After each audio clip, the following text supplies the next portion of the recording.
Hello friends, we are out in the woods again for another woods walk here, and we've got some spring beauties. We've got a trout lily, we've got more spring beauties, we've got some wild garlic, and what is this? A wood chipper? Has a wood chipper been here? Well, it looks as though perhaps it has. So this morning I was looking out my window and there was a bright flash of red and black and white, and it was a pileated woodpecker just outside our cabin. And so out here we've got some additional evidence of this giant dinosaur of a bird. So this is a dead tree out in our woods, and that's part of the life cycle of the tree. Is after the tree dies, it becomes a food source and habitat for well, right here we've got for pileated woodpeckers. Pileated woodpeckers are really huge birds. They look like pterodactyls. They're dinosaurs out in the forest. And you can see, like, these holes weren't here a couple days ago. This is just recent. You know, you can tell with the lighter color of the wood, there's no weathering there.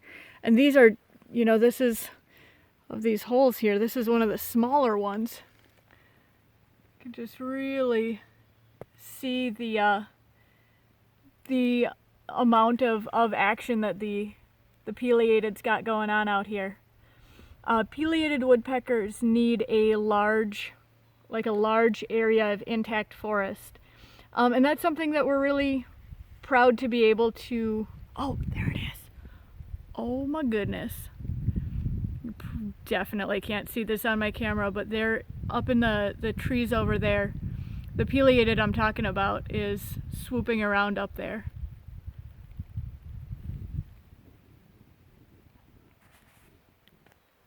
Just gonna chill out for a second and see if it hammers.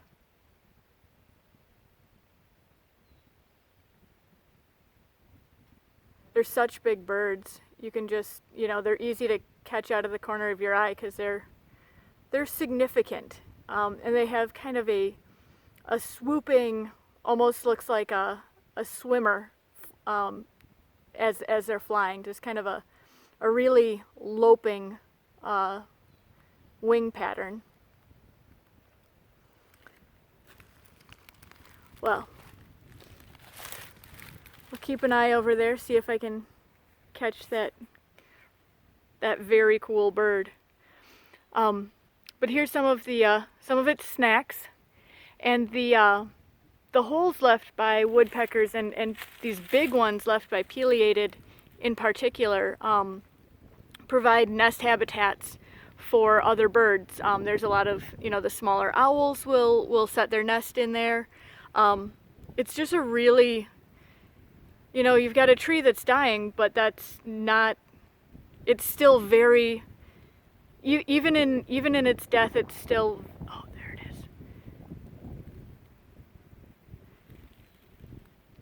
Even in the tree's death, it's still a very active and important part of the ecosystem as a food source for woodpeckers. The tree itself is a food source for different insects.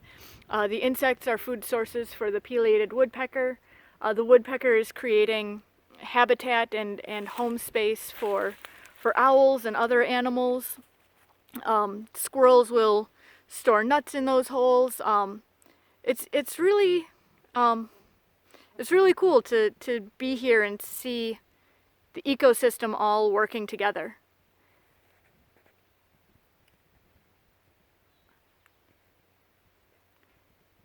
You can hear some other birds out there. But that was my little bit about our pileated woodpecker friends out here. We've been seeing them for the past few years, but this year really they're a lot closer. They're being I'm seeing them just a lot more because they are, you know, right up here near the cabin, right where we can keep an eye on them and enjoy this shared space that we're living in with all these really remarkable creatures. So thanks for joining us here in the woods. We'll keep checking in as the season goes on, and we're getting some leaves on, well, not on this tree, but the trees around it. We're getting some leaves on the trees. We're getting a lot more green. The forest floor right now is just so thick, covered in flowers. It looks like it snowed. So we'll just oh, it's an amazing time to be out watching for birds. There's a lot of, we had a grosbeak right on the porch the other day. We've seen the pileated I've been talking about, red-headed woodpeckers.